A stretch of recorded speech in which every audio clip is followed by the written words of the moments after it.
Maga a Kft., a Medplast 2000 Kft. Az 1997-ben indult. Előtte működött az Ifjabb Péter Technika Bt., ami még a családi háznál volt, és már akkor volt a gondolat, hogy hát ezt a családi házas céges verziót már kinőttük, és így egy üzlettárs bevonásával hoztuk közösen létre a Medplast 2000 Kft-t.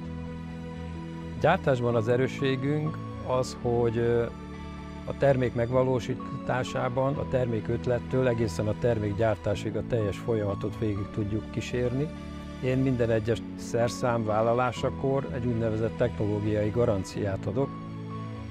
A mi működésünk során a legnagyobb erősségünk szerintem a hozzáállásunkban rejlik, hogy minden egyes új fröccsöntőszerszámon, minden egyes új terméken a cég összes munkatársa addig és azon fog dolgozni, hogy a legtökéletesebb és legjobb minőségű terméket hozzuk létre.